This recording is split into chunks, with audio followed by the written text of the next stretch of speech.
Buenas tardes, soy el estudiante Harvey Alonso Sánchez Pinilla, tengo 36 años, vivo en la ciudad de Villavicencio, matriculada en el CEAD de Acacías, soy tecnólogo en electrónica aeronáutica, trabajo hace aproximadamente 18 años en la Fuerza Aérea Colombiana como técnico de aviación y en este momento me desempeño como supervisor de mantenimiento del equipo T-27 Tucano. Eh, en cuanto a qué tipo de TICs manejo en mi trabajo, pues usamos un software que se llama SAP, que es un sistema de información donde se guarda toda la información concerniente a las aeronaves.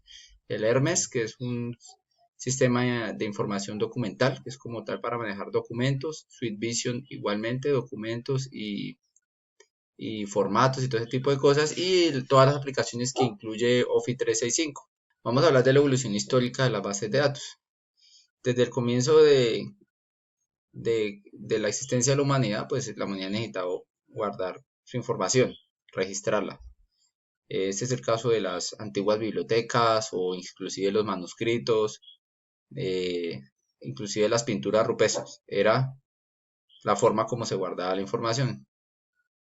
Eh, Más adelante ya, hablando en el 1884, el señor Hermann Hollerith inventó el tabulador electromagnético de tarjetas perforadas. Entonces él ya da los primeros pasos para comenzar a almacenar información y guardarla como tal.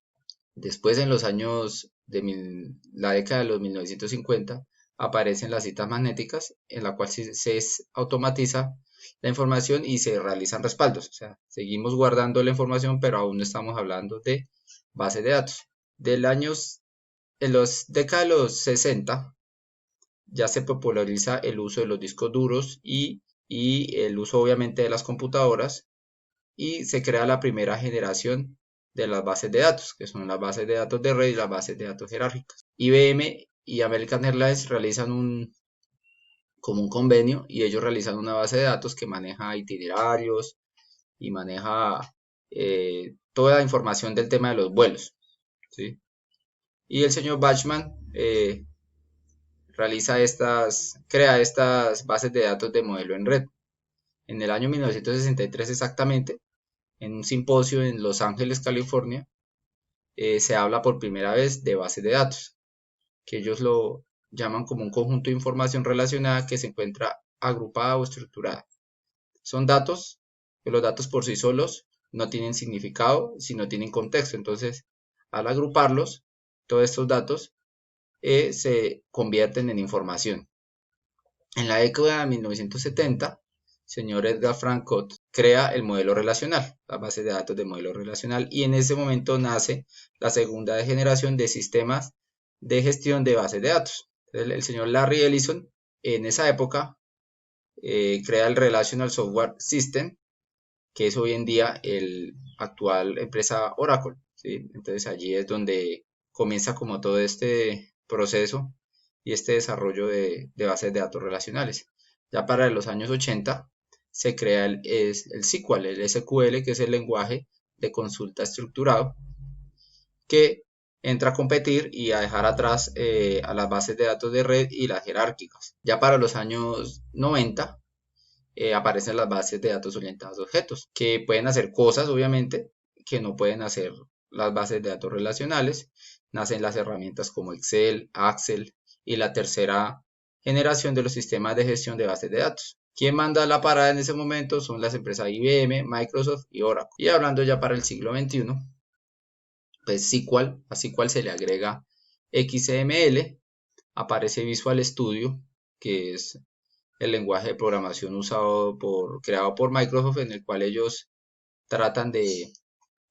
logran incluir todas estas, el manejo de SQL y bases de datos como tal, en ese lenguaje. Conceptos relacionados, tenemos datos, que como les había dicho antes, no tienen ningún contexto al estar solos.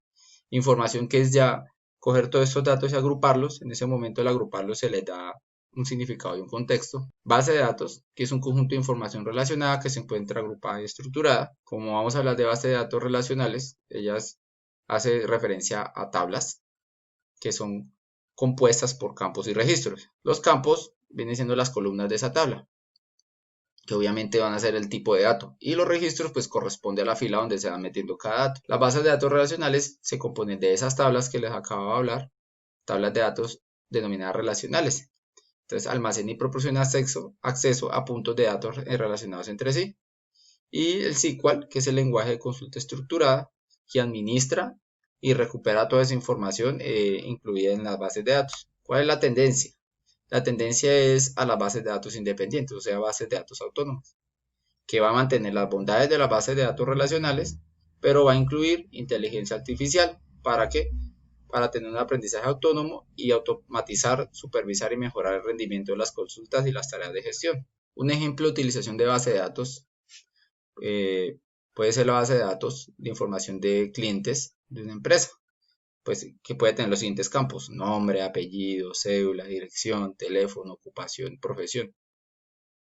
O la base de datos para manejo de inventario de una empresa industrial, por ejemplo, de la bodega, de lo que tienen en bodega en ese momento, que va a tener campos como cuáles: el ID del artículo, que puede estar identificado por un número único para ese tipo de artículo, nombre, precio, compra, precio de venta, precio de compra, precio de venta, cantidad, ubicación dentro de la bodega, si hay una ubicación dentro de la estantería de la bodega, lote de fabricación, o sea, el lote o año de fabricación, inclusive podría llegar a tener fecha de vencimiento si es el caso.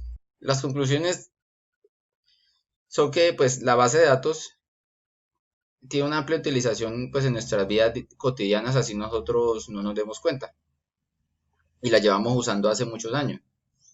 Eh, es el ejemplo, por ejemplo, el caso de las guías telefónicas que usábamos hace 20 años.